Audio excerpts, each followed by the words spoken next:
Good afternoon all. चला आपण राज्यसेवा prelims आणि कंबाईन प्रिलिम्स साठी करंट अफेअरचं सिरीज स्टार्ट केलेली आहे. तर याच्यामध्ये आपण बरेचसे सेक्शन्स कव्हर केलेले आहे इयरबुक मधील. फक्त आपले डिसेंबर पर्यंत लास्ट 2025 चे डिसेंबर पर्यंतचे सर्व सेक्शन्स जे आहेत ते आता कंप्लीट होणार आहे आणि त्याच्यानंतर आपण जानेवारी ते मे पर्यंतचे करंट पाहणार आहोत. ठीक आहे. सो आपण पुरस्कार सेक्शन काल स्टार्ट केला होता. ठीक आहे. तर त्याच्यातले राहिलेले जे काही पुरस्कार आहेत ते आज आपण पाहणार आहोत.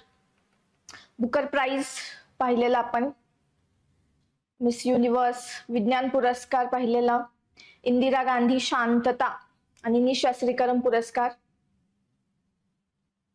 ठीक आहे.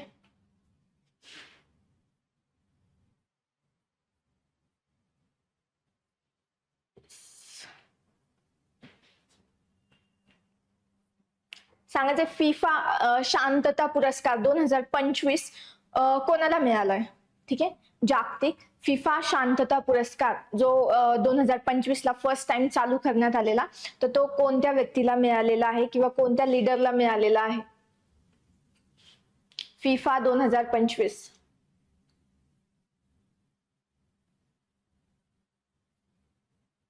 फिफा 2025 कोणत्या व्यक्तीला मिळालेला आहे. ठीक आहे. सो डोनाल्ड ट्रम्प यांना फिफा 2025 जो आहे तो मिळालेला आहे. ठीक आहे. सो रिवाइज करायचं आहे, पुढे जाताना मागचं विसरायचं नाहीये. ठीक आहे. त्यामुळे शॉर्ट नोट्स ज्या आहेत दररोज ज्या पीपीटी आहेत त्याच्या आधीच्या रिव्हिजन केल्याशिवाय इकडे यायचं नाहीये. येस, कारण की पीपीटी जे आहेत एक अर्धा तासामध्ये पीपीटी वाचून होते, 2 पीपीटीज वाचून होतात, त्यामुळे डेली रिव्हिजन करायची आहे. ठीक आहे. सो येस, स्टार्ट करू आजचा. साहित्य अकादमी युवा पुरस्कार. ठीक आहे. साहित्य अकादमी तर्फे दिले जाणारे पुरस्कार जे आहे दरवर्षी याच्यावरती क्वेश्चन विचारला जातो, त्यामुळे व्यवस्थित करायचं आहे, प्रायोरिटी एरियावरती ठेवायचं आहे. सो साहित्य अकादमी युवा पुरस्कार 2025 साहित्य अकादमी तर्फे हे पुरस्कार दिले जातात. 2025 चे विजेते मराठीसाठी विजेते आहे प्रदीप कोकरे. ठीक आहे. प्रदीप कोकरे यांना खोल खोल दुष्काळ डोळे या त्यांच्या पुस्तकासाठी मिळालेला आहे साहित्य अकादमी युवा पुरस्कार. ठीक आहे. साहित्य अकादमी युवा पुरस्कार मराठीसाठी 2025 चा मिळालेला आहे प्रदीप कोकरे यांना. कोणतं पुस्तक आहे? खोल खोल दुष्काळ डोळे यासाठी. त्यानंतर इतर भाषांचे पाहिले, मराठीचा तर पाठच पाहिजे.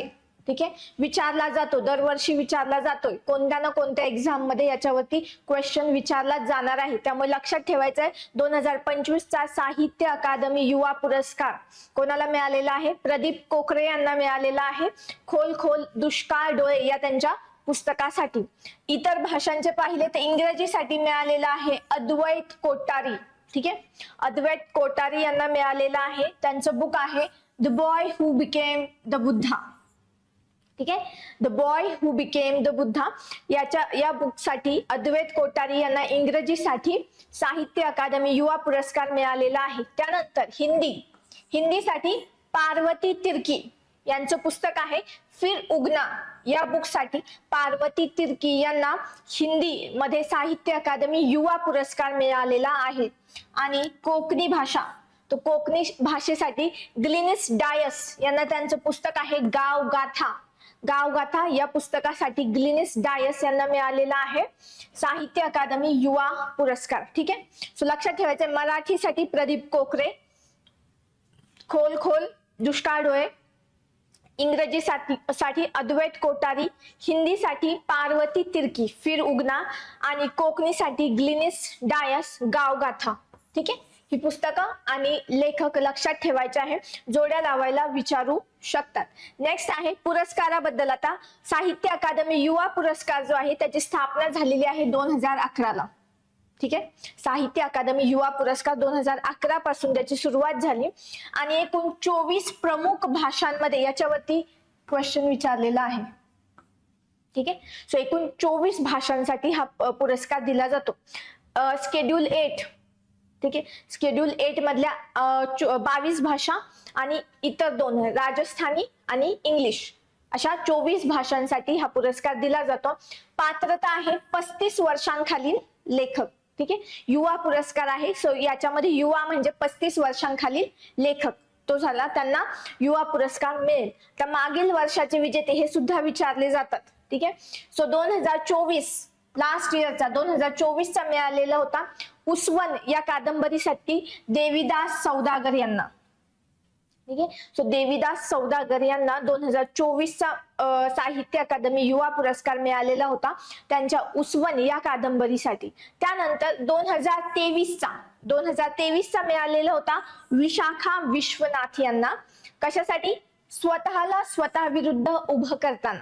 ठीक आहे. या त्यांच्या पुस्तकासाठी विशाखा विश्वनाथ यांना 2023चा साहित्य अकादमी युवा पुरस्कार मिळालेला होता. आणि 2022चा मिळालेला होता पवन नालट मी संदर्भ पोखरतो या पुस्तकासाठी. ठीक आहे. त्यामुळे हे जोड्या लावायला येऊ शकतात किंवा डिरेक्टली विचारू शकतात 2022, 23, 24 आणि 25. ठीक आहे. सो 25चा प्रदीप कोकरे खोल खोल दुष्काळ डोळे. त्याच्या आधी 24चा कोणाला मिळालाय?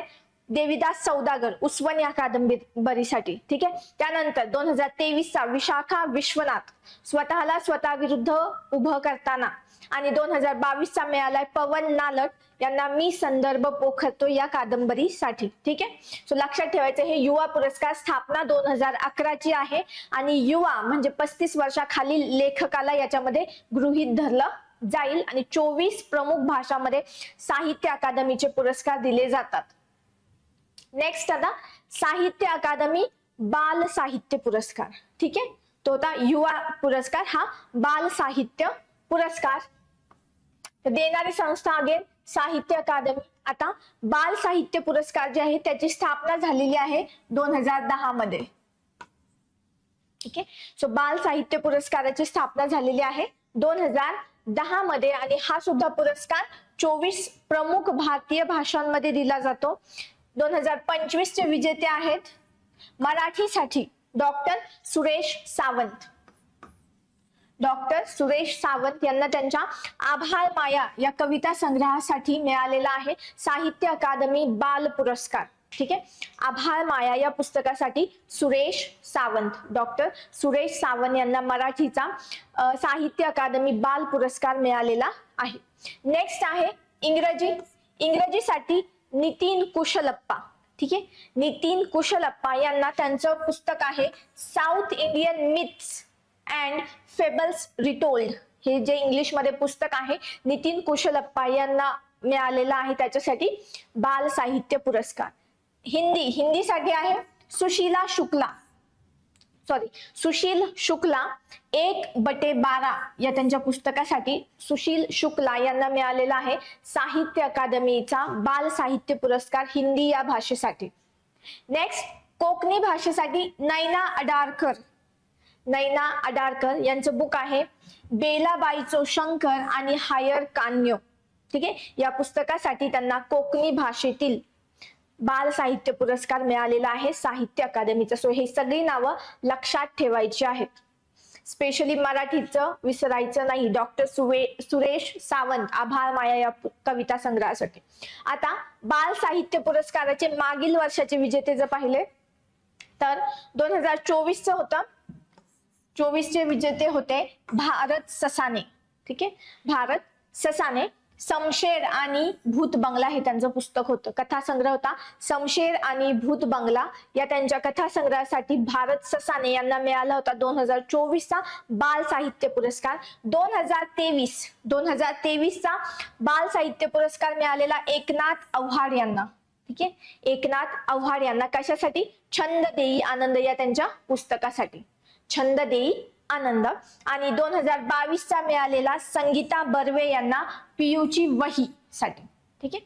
सो संगीता बर्वे यांना मिळालेला पियूची वही या त्यांच्या पुस्तकासाठी साहित्य अकादमी बाल पुरस्कार. सो 2022चा संगीता बर्वे पियूची वही, 2023चा छंद देई आनंद एकनाथ आव्हाड आणि 2024चा शमशेर आणि भूत बंगला भारत ससाने आणि 2025चा डॉक्टर सुरेश सावंत यांचा आभार माया या कविता संग्रहासाठी. ठीक आहे. सो हे दोन्ही पुरस्कार इम्पॉर्टंट आहेत, त्यामुळे लक्षात ठेवायचं आहे. क्वेश्चन कोणत्या ना कोणत्या एक्झामला याच्यावरती विचारला जाणार आहे. नेक्स्ट, लोकमान्य टिळक राष्ट्रीय पुरस्कार 2025. ठीक आहे. हा सुद्धा अगेन इम्पॉर्टंट पुरस्कार.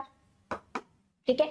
सो लोकमान्य टिळक राष्ट्रीय पुरस्कार 2025 विजेते आहेत नितीन गडकरी, केंद्रीय रस्ते वाहतूक व जलमार्ग महामार्ग मंत्री नितीन गडकरी यांना 43वा, ते या पुरस्काराचे 43वे मानकरी आहेत. सो 43वा लोकमान्य टिळक राष्ट्रीय पुरस्कार मिळालेला आहे नितीन गडकरी यांना. 1 ऑगस्ट 2025 ला याचं वितरण झालं. 1 ऑगस्टला लोकमान्य टिळकांची 105वी पुण्यतिथी साजरी केली आणि त्याच दिवशी या पुरस्काराचं वितरण केलं जातं. 1 ऑगस्टला प्रदान करते. कोणाच्या हस्ते हा पुरस्कार मिळाला तर देवेंद्र फडणवीस, मुख्यमंत्री देवेंद्र फडणवीस यांच्या हस्ते 43वा लोकमान्य टिळक राष्ट्रीय पुरस्कार मिळालेला आहे नितीन गडकरी यांना. लोकमान्य टिळक राष्ट्रीय पुरस्काराबद्दल पाहिलं तर याची स्थापना झालेली 1 ऑगस्ट 1983 ला याची स्थापना आहे. ठीक आहे. देणारी संस्था आहे लोकमान्य टिळक स्मारक ट्रस्ट पुणे. राष्ट्रीय आहे म्हणजे गव्हर्नमेंटद्वारे दिला जातोय असं नाही, ट्रस्ट तर्फे दिला जातोय. पुण्यातील लोकमान्य टिळक स्मारक ट्रस्ट तर्फे हा पुरस्कार दिला जातो. मागील विजेते पाहिले तर 24 चे विजेते आहेत. 42वा पुरस्कार ज्यांना मिळाला सुधा मूर्ती. ठीक आहे. सो 2024 मध्ये सुधा मूर्ती यांना 42वा लोकमान्य टिळक राष्ट्रीय पुरस्कार मिळालेला आहे. त्याच्या आधी 2023 मध्ये 41वा पुरस्कार मिळालेला पंतप्रधान नरेंद्र मोदी यांना. ठीक आहे. आणि 2022 ला 40वा विजेता किंवा 40वा पुरस्कार विजेते होते Tessy Thomas, missile woman of the India. ठीक आहे. सो टेसी थॉमस यांना 40वा मिळाला. 41वा 2023 चा पंतप्रधान नरेंद्र मोदी यांना मिळाला आणि सुधा मूर्ती यांना 42वा 2024 चा मिळालेला आहे. आणि आता 43वा नितीन गडकरी यांना मिळालेला आहे. पुरस्काराची स्थापना 1 ऑगस्ट 1983. इम्पॉर्टंट आहे, लक्षात ठेवायचे. 43वा. नेक्स्ट आहे राजर्षी शाहू पुरस्कार 2025. ठीक आहे. सो हा 39वा होता. 39वा राजर्षी शाहू पुरस्कार होता. ठीक आहे. तो मिळालेला आहे जब्बार पटेल. ठीक आहे. जब्बार पटेल यांना 39वा राजर्षी शाहू पुरस्कार मिळालेला आहे. ते कोण आहेत? प्रख्यात चित्रपट व नाटक दिग्दर्शक. ठीक आहे. सो प्रख्यात चित्रपट व नाटक दिग्दर्शक आहेत, डिरेक्टर आहेत जब्बार पटेल यांना मिळालेला आहे 2025 चा 39वा राजर्षी शाहू पुरस्कार. आता या पुरस्काराबद्दल पाहिलं तर राजर्षी शाहू महाराजांच्या कार्याच्या स्मरणार्थ हा पुरस्कार दिला जातो. सामाजिक, सांस्कृतिक आणि शैक्षणिक क्षेत्रातील योगदानासाठी हा पुरस्कार प्रदान केला जातो. मागील विजेते जर पाहिले तर 2024 ला 38वा राजर्षी शाहू पुरस्कार मिळालेला होता पन्नालाल सुराणा यांना. ठीक आहे. पन्नालाल सुराणा. आणि 2023 चा 37वा पुरस्कार मिळालेला होता डॉक्टर अभय बंग आणि राणी बंग यांना. ठीक आहे. सो 2023 चा 37वा पुरस्कार अभय बंग आणि राणी बंग यांना मिळालेला आहे. त्यानंतर 2024 चा 38वा पुरस्कार पन्नालाल सुराणा आणि आता 39वा 2025 चा राजर्षी शाहू पुरस्कार मिळालेला आहे जब्बार पटेल यांना. ठीक आहे.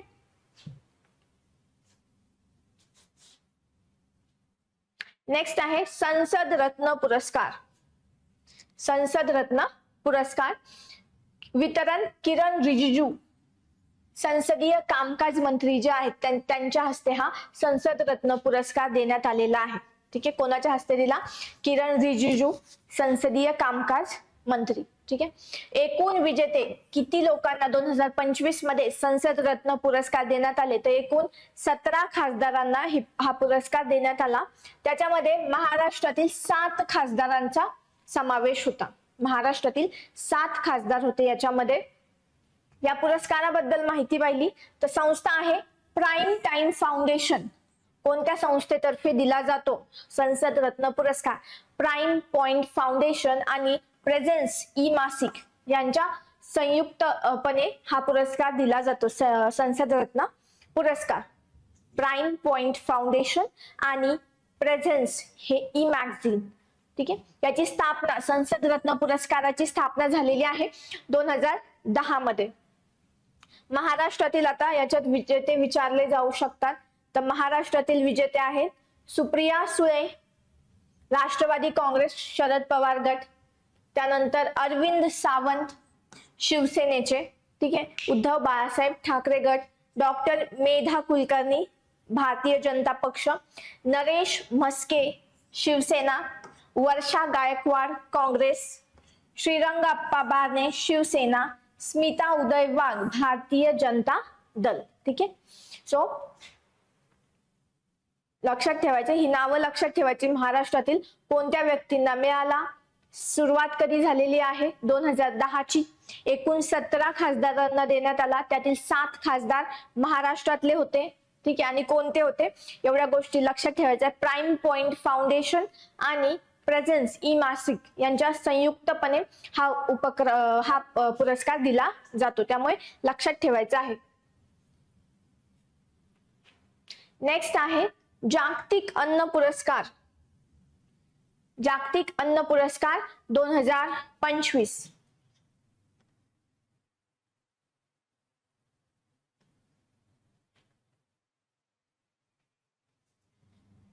ठीक आहे, जागतिक अन्न पुरस्कार 2025 मिळालेला आहे मारिएंजेला हुंगरिया, ब्राझीलच्या आहेत.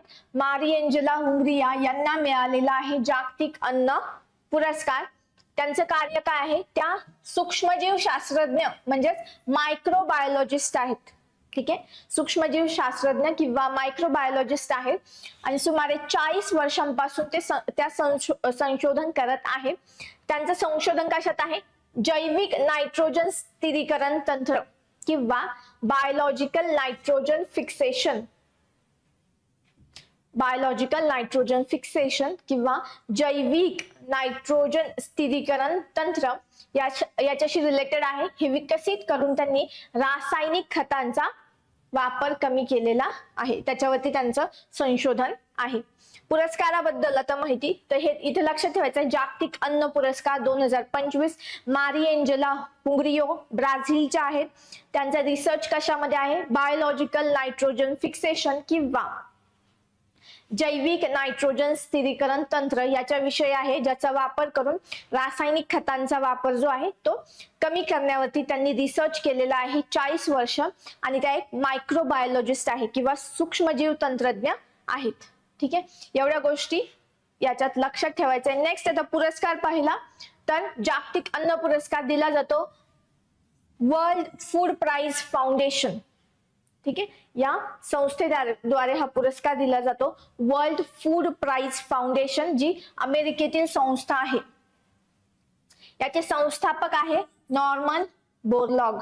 ठीक आहे, जगातील हरित क्रांतीचे जनक नॉर्मन बोरलॉग यांनी हा पुरस्कार स्थापन केलेला 1986 मध्ये आणि 1987 ला पहिला पुरस्कार मिळालेला आहे भारतीय हरित क्रांतीचे जनक MS स्वामीनाथन यांना.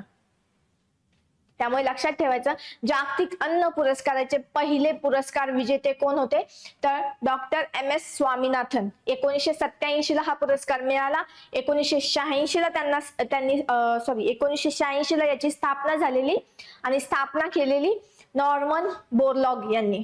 ठीक आहे,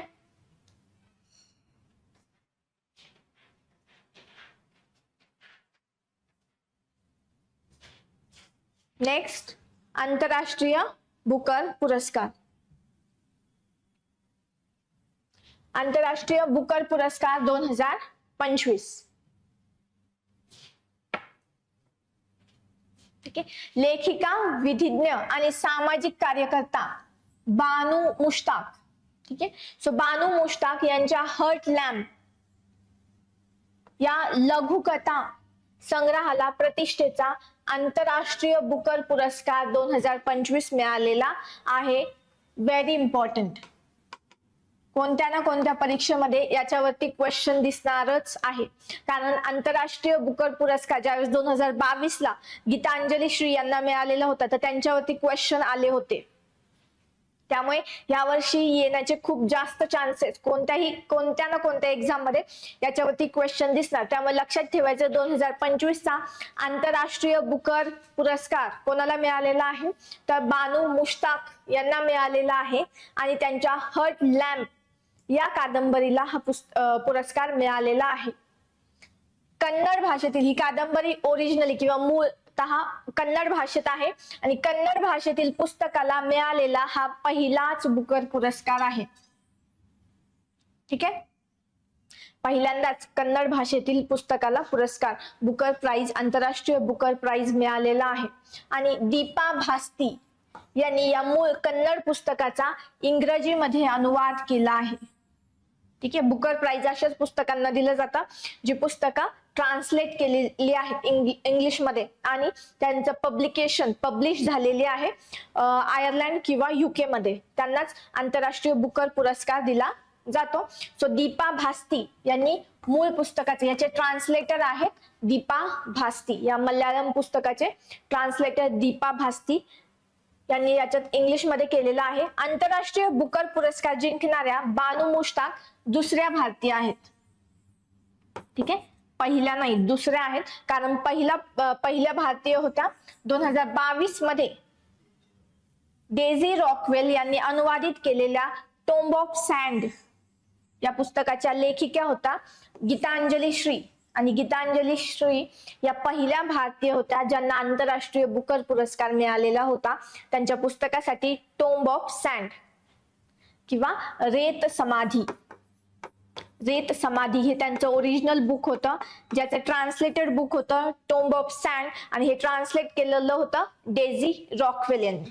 ठीक आहे, गीतांजली श्री यांनी लिहिलेलं आणि डेझी रॉकवेल यांनी इंग्लिश मध्ये ट्रान्सलेट केलेलं टोम्ब ऑफ सँड किंवा रेत समाधी या पुस्तकासाठी गीतांजली श्री यांना आंतरराष्ट्रीय बुकर पुरस्कार मिळालेला 2022चा. त्यामुळे त्या पहिल्या महिला होत्या, आंतरराष्ट्रीय भारतीय महिला होत्या किंवा पहिल्या भारतीय होत्या ज्यांना हा पुरस्कार मिळालेला. आणि आता दुसरा पुरस्कार दुसऱ्या भारतीय ठरलेल्या आहेत बानू मुश्ताक. त्यांचं पुस्तक कोणतं आहे हर्ट लॅम्प, हे कन्नड भाषेतील पुस्तक आहे ज्याचं ट्रान्सलेशन केलेलं आहे दीपा भास्ती यांनी.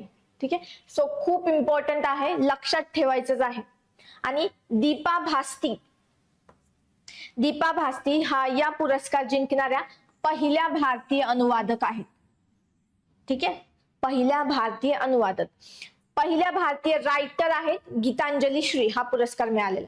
दुसऱ्या भारतीय रायटर आहेत बानू मुश्ताक, परंतु पहिल्या ट्रान्सलेटर आहेत दीपा भास्ती की ज्यांना हा पुरस्कार मिळालेला आहे. ठीक आहे, लक्षात ठेवायचं आहे, खूप इम्पॉर्टंट आहे, प्रश्न येणारच आहे याच्यावरती. नेक्स्ट, दादासाहेब फाळके पुरस्कार 2023. ठीक आहे, सो 2023चा दादासाहेब फाळके पुरस्कार्थी कोणाला मिळालेला आहे मोहनलाल, मल्याळम अभिनेते, मल्याळम चित्रपट सृष्टीतील अभिनेते मोहनलाल यांना मिळालेला आहे दादासाहेब फाळके पुरस्कार 2023. आता हा पुरस्कार कोणातर्फे दिला जातो माहिती आणि प्रसारण मंत्रालय. ठीक आहे, ministry of information and broadcasting यांच्यातर्फे हा पुरस्कार दिला जातो. आणि मोहनलाल हे दुसरे मल्याळी कलाकार ठरलेले आहेत ज्यांना हा पुरस्कार दादासाहेब फाळके पुरस्कार मिळालेला आहे. त्यांच्या आधी अदूर गोपाळकृष्णन यांना 2004 साली जे मल्याळी विजेते होते दादासाहेब फाळके पुरस्कार मिळालेला होता त्यांना 2004 साली. त्यामुळे मोहनलाल जे आहेत ते दुसरे काय आहेत मल्याळी कलाकार आहेत ज्यांना हा पुरस्कार मिळालेला आहे. नेक्स्ट, मोहनलाल यांच्याविषयी थोडक्यात माहिती पाहिली तर त्यांचं तो पण नाव आहे द कम्प्लीट ऍक्टर या नावाने त्यांना ओळखलं जातं. नेक्स्ट आहे पहिला चित्रपट आहे त्यांचा थिरानोट्टम. ठीक आहे, थिरानोट्टम जो 1987 साली ज्याचं चित्रीकरण 78 साली चित्रीकरण झालं परंतु हा प्रदर्शित झालेला नाही. ठीक आहे, सो फर्स्ट चित्रपट आहे त्यांचा थिरोनाट्यम, जो प्रदर्शित झालेला नाही किंवा त्याचं पब्लिश झाला नाही. दुसरा मग पहिला प्रदर्शित चित्रपट होता त्यांचा मंजिल विरिंजा पुक्कल 1980, मल्याळम मूवी आहे मंजिल विरिंजा पुक्कल 1980.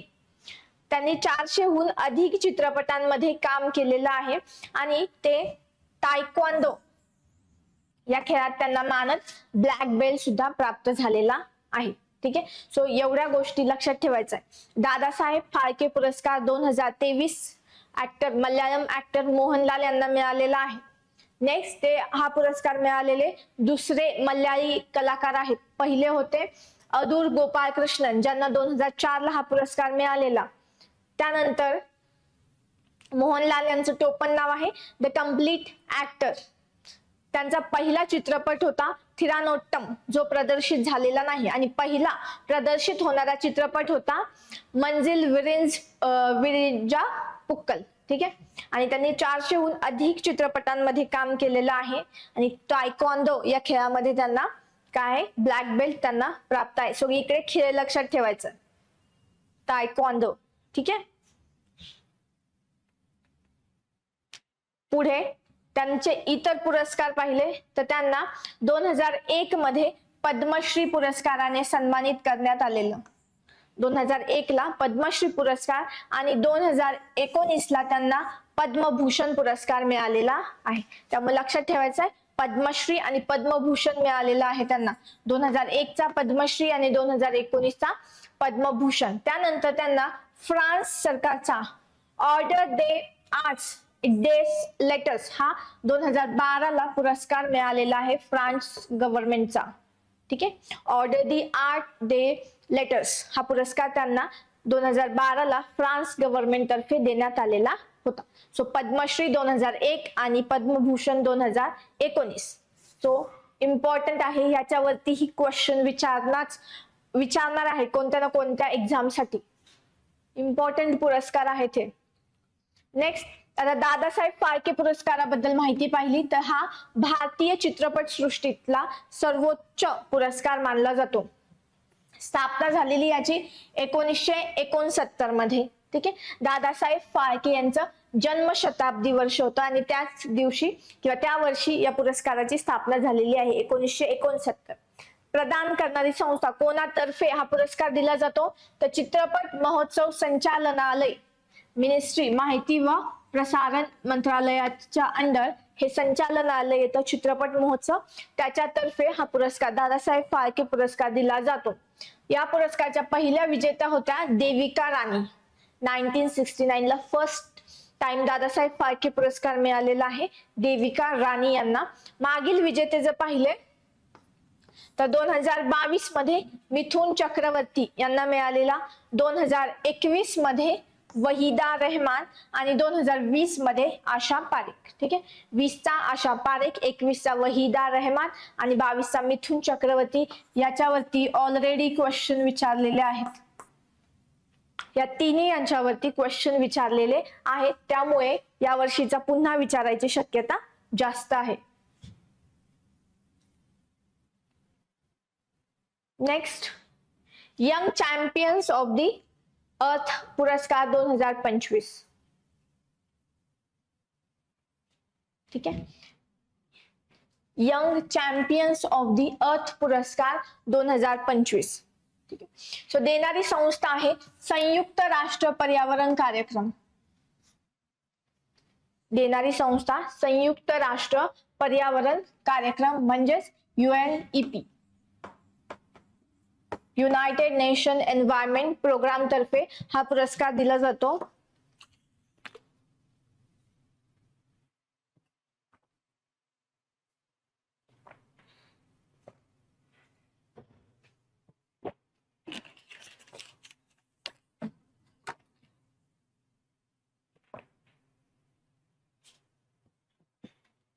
ठीक आहे, so young champions of the earth पुरस्कार 2025 UNEP united nation environment programme किंवा संयुक्त राष्ट्र पर्यावरण कार्यक्रमातर्फे हा पुरस्कार दिला जातो. आणि 2025 ची विजेती आहे जिनाली मोदी, भारताच्या विजेत्या आहेत जिनाली मोदी यांना मिळालेला आहे, त्यामुळे हे इम्पॉर्टंट आहे, महत्वाचा पुरस्कार आहे. Young champion of the earth पुरस्कार जिनाली मोदी यांना मिळालेला आहे. काय कार्य आहे त्यांचं, तर त्या बनाफी लेदर या संस्थेच्या सहसंस्थापक आहे, को फाउंडर आहे. बनाफी लेदर काय करत आहे, तर केळीच्या पिकातील कचऱ्यापासून चामड्याचा पर्याय त्यांनी तयार केलेला आहे आणि पर्यावरणपूरक व शाश्वत उत्पादन विकसित केलेले आहे. ठीक आहे. सो चामड्याला पर्याय म्हणून त्यांनी केळीच्या पिकाचा जे कचरा आहे, ठीक आहे, तर त्याच्यापासून या चामड्याला पर्यायी शोधलेला आहे. ठीक आहे.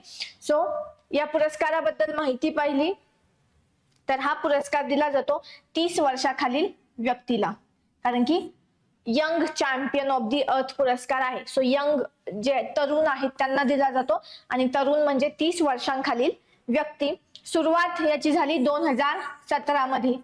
Young champion of the earth पुरस्कार 2017 पासून चालू झालेला आहे आणि याचा उद्देश आहे पर्यावरणीय समस्यांवर नवीन उपाय शोधणाऱ्या तरुणांना प्रोत्साहन देणे. ठीक आहे. पर्यावरणाच्या ज्या समस्या आहेत तर त्याच्यावरती नवीन उपाययोजना शोधण्यासाठी तरुण जे आहेत त्यांना प्रोत्साहन देणे हा या पुरस्काराचा उद्देश आहे. इम्पॉर्टंट किंवा महत्वाचा आंतरराष्ट्रीय पुरस्कार आहे, त्यामुळे क्वेश्चन विचारले जाण्याची शक्यता जास्त. जिनाली मोदी लक्षात ठेवा. नेक्स्ट आहे रॅमन मॅग्सेसे पुरस्कार 2025. ठीक आहे. सो रॅमन मॅग्सेसे पुरस्कार 2025 चे विजेते आहेत एज्युकेट गर्ल्स, भारतातील संस्था आहे एज्युकेट गर्ल, हिला 2025 चा रॅमन मॅग्सेसे पुरस्कार मिळालेला आहे. इम्पॉर्टंट, दरवर्षी क्वेश्चन मध्ये विचारला जातो कोणत्या ना कोणत्या एक्झामला रॅमन मॅग्सेसे पुरस्कार, आणि यावेळी भारतातील संस्थेला हा पुरस्कार मिळालेला आहे, त्यामुळे क्वेश्चन एक्सपेक्टेड आहे. एज्युकेट गर्ल्स ही जी संस्था आहे भारतातील, तिला हा पुरस्कार मिळालेला आहे. त्याचबरोबर फ्लॅवियानो अँटोनियो विलान्युआ फिलिपाईन्स जे आहे तर त्यांना सुद्धा हा पुरस्कार मिळालाय, आणि शाहिना अली मालदीवच्या आहेत तर त्यांना सुद्धा हा पुरस्कार मिळालेला आहे. ही नावं लक्षात ठेवली नाही तरी चालेल, फक्त हे नाव लक्षात ठेवायचं. एज्युकेट गर्ल ही भारतीय संस्था आहे, तिला हा पुरस्कार मिळालाय. याच्यात विशेष बाब म्हणजे एज्युकेट गर्ल्स ही भारतातील पहिली महिला आधारित संस्था आहे की जिला हा सन्मान मिळालेला आहे. ठीक आहे. पहिली महिला आधारित संस्था आहे ही जिला रॅमन मॅग्सेसे पुरस्कार मिळालेला आहे. आता ही संस्था एज्युकेट गर्ल्स ही राजस्थानमध्ये आहे. 2007 मध्ये याची स्थापना करण्यात आलेली होती आणि याची स्थापना किंवा संस्थापक होत्या सफीना हुसेन. ठीक आहे. सो संस्थापक सुद्धा विचारू शकतात की रॅमन मॅग्सेसे पुरस्कार 2025 मिळालेला एज्युकेट गर्ल्स या संस्थेच्या संस्थापक कोण आहेत, तर सफीना हुसेन या संस्थेच्या संस्थापक आहे. या संस्थेचे प्रमुख उपक्रम होता प्रगती नावाचा त्यांचा प्रमुख उपक्रम होता मुक्त शिक्षण कार्यक्रम. ठीक आहे. प्रगती नावाचा मुक्त शिक्षण कार्यक्रम, ओपन एज्युकेशन प्रोग्राम जो होता तो त्यांनी राबवला होता 15 ते 29 वर्ष वयोगटातील मुलींसाठी. त्याचा उद्देश होता शिक्षण सोडलेल्या मुलींना पुन्हा शिक्षणाशी जोडणे, आणि त्यांनी 30,000 प्लस गावांमध्ये जवळजवळ 20 लाखाहून अधिक मुलींना शिक्षणाशी जोडले. ठीक आहे. त्याचबरोबर सफीना हुसेन चर्चेत होत्या कारण त्यांना पहिल्या भारतीय होत्या ज्यांना वाईज एज्युकेशन प्राइज मिळालेला 2023 ला, त्यामुळे त्या चर्चेत होत्या, करंट अफेअर्स मध्ये होत्या. 2023 मध्ये त्यांना पहिल्या भारतीय होत्या ज्यांना वाईज एज्युकेशन पुरस्कार देण्यात आलेला होता, सफीना हुसेन. त्यामुळे लक्षात ठेवायचं आहे रॅमन मॅग्सेसे पुरस्कार 2025 एज्युकेट गर्ल्स या भारतीय संस्थेला मिळालेला आहे, आणि हा पुरस्कार मिळणारी ही भारतातील पहिलीच महिला आधारित संस्था आहे. ही संस्था एज्युकेट गर्ल्स संस्थेच्या संस्थापक आहे सफीना हुसेन. 2007 मध्ये राजस्थान मध्ये त्यांनी ही संस्था स्थापन केलेली, ज्या संस्थेतर्फे प्रगती हा मुक्त शिक्षण कार्यक्रम राबवण्यात आला, ज्याच्यामध्ये 15 ते 29 वयोगटातील ज्या मुली होत्या, शाळा सोडलेल्या मुली, त्यांना पुन्हा शिक्षणाच्या प्रवाहात आणलेलं आहे या संस्थेने.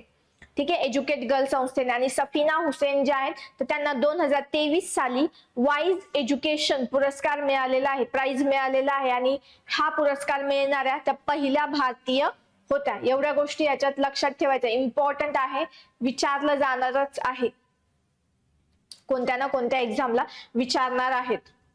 पुरस्काराबद्दल माहिती. हा पुरस्कार 1957 ला सुरू झालेला. संस्थापक कोणी स्थापन केलेला? रॉकफेलर ब्रदर्स फाउंडेशन किंवा फंड न्यूयॉर्कचा आणि फिलिपिन्स सरकार यांच्या संयुक्त सहयोगाने हा पुरस्कार स्थापन केलेला. कशासाठी दिला जातो? तर आशियातील समाजसेवा, त्यानंतर नेतृत्व आणि लोकहितातील कार्य करणाऱ्या व्यक्तींना हा सन्मान दिला जातो. हा सन्मान दिला जातो मनिला, फिलिपिन्सची राजधानी मनिला या ठिकाणी याचं वितरण करण्यात येतं. आणि दरवर्षी 31 ऑगस्टला रॅमन मॅग्सेसे जयंती असती, या दिवशी हा पुरस्काराचं वितरण केलं जातं. पहिले भारतीय विजेते होते याचे विनोबा भावे.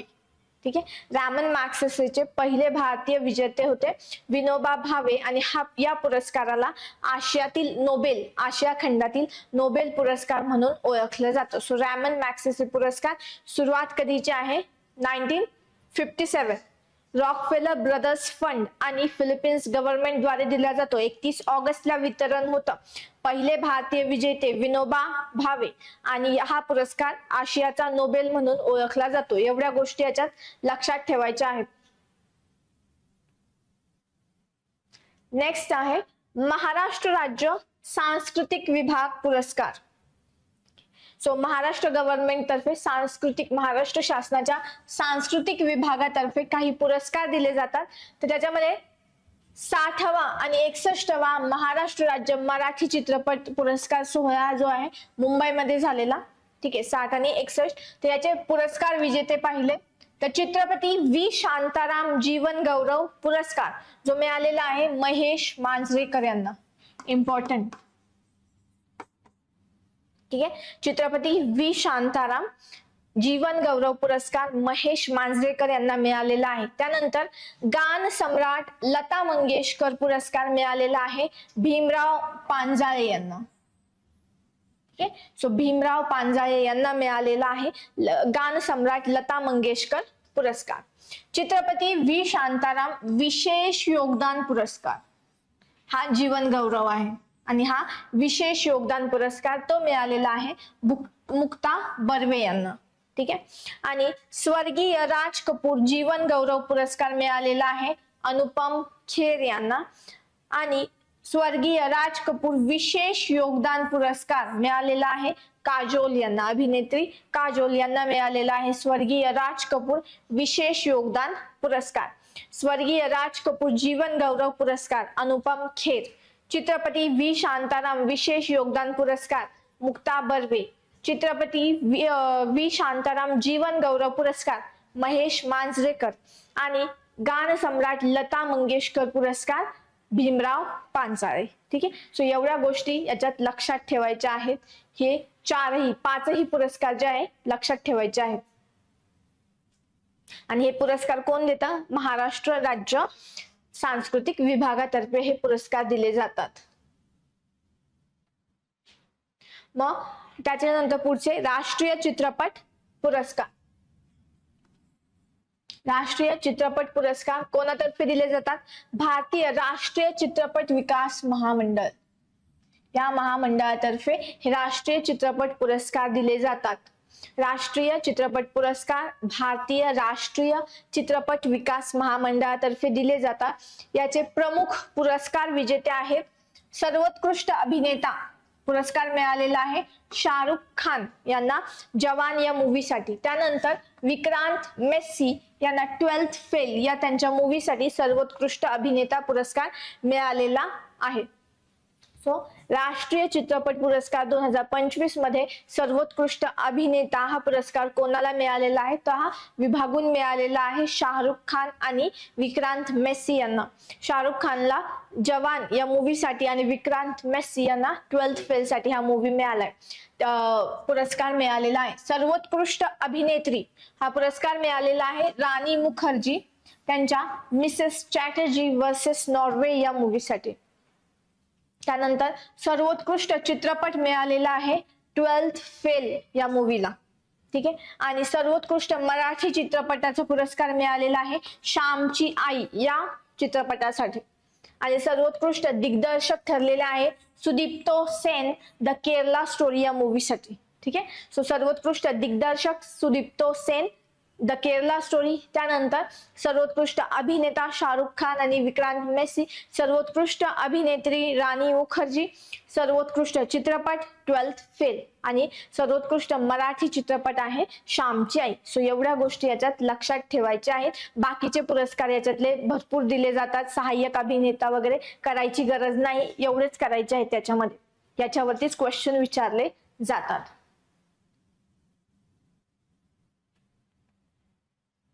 नेक्स्ट आहे जागतिक सामाजिक सुरक्षा पुरस्कार 2025. ठीक आहे. जागतिक सामाजिक सुरक्षा पुरस्कार 2025 मिळालेला आहे भारत सरकार किंवा गव्हर्नमेंट ऑफ इंडियाला जागतिक सामाजिक सुरक्षा पुरस्कार मिळालेला आहे. कोणातर्फे? International social security association. ठीक आहे. या संस्थेतर्फे भारताला हा जागतिक सामाजिक सुरक्षा पुरस्कार जो आहे तो मिळालेला आहे. कुठे हे वितरण झालं? क्वालालंपूर, मलेशियामधील क्वालालंपूर या ठिकाणी या पुरस्काराचं वितरण झालं. आणि भारतातर्फे हा स्वीकारलेला आहे मनसुख मांडविया, केंद्रीय कामगार मंत्री. ठीक आहे. Minister for labour Mansukh Mandaviya यांनी या पुरस्काराचा स्वीकार केलेला आहे. भारताला का पुरस्कार मिळालेला आहे? तर भारतातील सामाजिक सुरक्षा कव्हरेज मध्ये मोठी वाढ भारताने केलेली आहे. 2015 मध्ये आपल्याकडे सामाजिक सुरक्षा कव्हरेज जो होता हा फक्त 19% होता. म्हणजे जे काही लेबर आहेत किंवा कामगार जे आहेत त्यांच्यासाठी सोशल सिक्युरिटीचा किती कव्हरेज होता, किती त्यांना आपण रेझिलियंट बनवलं होतं त्याच्याबद्दल. ठीक आहे. सो हा सामाजिक सुरक्षा कव्हरेज जो आहे तो सुरुवातीला 19% होता 2015 मध्ये आणि 2025 पर्यंत हा 64% पर्यंत झालेला आहे. म्हणजे काय? तर तेवढे 64% लेबर जे आहेत, कामगार जे आहेत ते आपण सामाजिक सुरक्षा जाळ्यामध्ये आणलेले आहेत. म्हणजे इनफॉर्मल इकॉनॉमी जे आहे त्याचा फॉर्मल इकॉनॉमी, असंघटित क्षेत्रातून संघटित क्षेत्रामध्ये आपण एवढे लोक त्यामुळे कामगार आणलेले आहे आणि त्यांना सामाजिक सुरक्षा आपण प्रदान करत आहोत. सो त्यामुळे भारताने 2015 मध्ये फक्त 19% सामाजिक सुरक्षा कव्हरेज होता कामगारांसाठी आणि आता 64% वरती हा कव्हरेज आलेला आहे. सो जवळजवळ 94 कोटीहून अधिक नागरिकांपर्यंत सामाजिक सुरक्षा योजना पोहोचलेल्या आहेत. त्यामुळे भारताला हा पुरस्कार मिळालेला आहे जागतिक सामाजिक सुरक्षा पुरस्कार. त्यामुळे लक्षात ठेवायचं आहे जागतिक सामाजिक सुरक्षा पुरस्कार कोणत्या देशाला मिळालेला आहे? तर भारताला मिळालेला आहे. नेक्स्ट राष्ट्रीय ई शासन पुरस्कार. ठीक आहे. राष्ट्रीय ई शासन पुरस्कार धुळे जिल्ह्यातील रोहिणी या ग्रामपंचायतीला राष्ट्रीय ई शासन पुरस्कार 2025 मध्ये सुवर्ण पुरस्कार मिळालेला आहे. ठीक आहे. सो राष्ट्रीय ई शासन पुरस्कार 2025 चं वितरण झालं. याच्यामध्ये अनेक श्रेणी असतात तर याच्यामध्ये सुवर्ण पुरस्कार ग्रामपंचायत या श्रेणीमध्ये असणारा सुवर्ण पुरस्कार मिळालेला आहे धुळे जिल्ह्यातील रोहिणी या ग्रामपंचायतीला. हा पुरस्कार शासकीय सुधारणा व सार्वजनिक तक्रार विभागाकडून दिला जातो. ठीक आहे.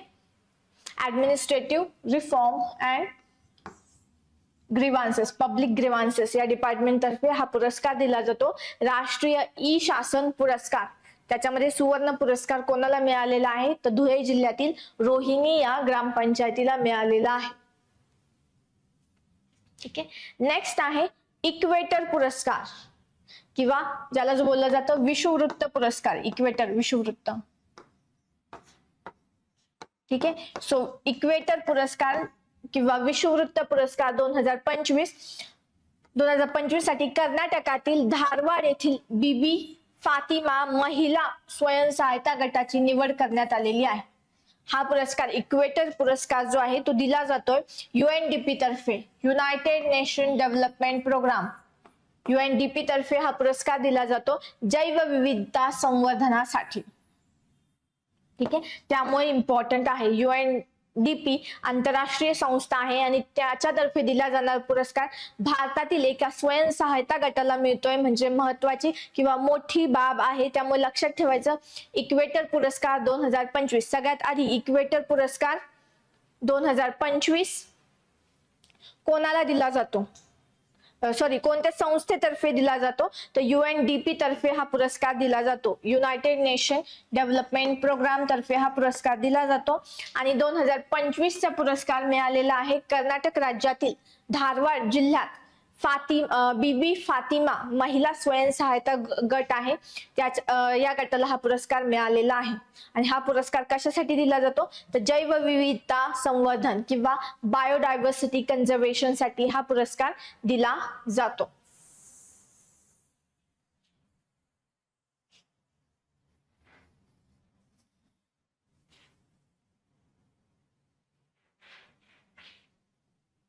नेक्स्ट, राष्ट्रीय लता मंगेशकर पुरस्कार. ठीक है, सो राष्ट्रीय लता मंगेशकर पुरस्कार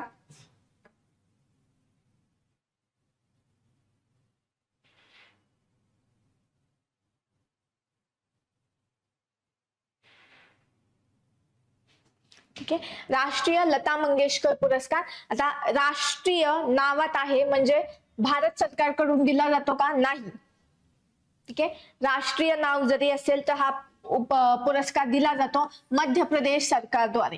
ठीक आहे, त्यामुळे लक्षात ठेवायचं राष्ट्रीय लता मंगेशकर पुरस्कार मध्य प्रदेश सरकारच्या सांस्कृतिक विभागाद्वारे दिला जातो. नावात राष्ट्रीय, त्यामुळे आपल्याला वाटू शकतो की भारत सरकारतर्फे हा पुरस्कार दिला जातो, परंतु नाही, मध्य प्रदेश सरकारतर्फे राष्ट्रीय लता मंगेशकर पुरस्कार दिला जातो.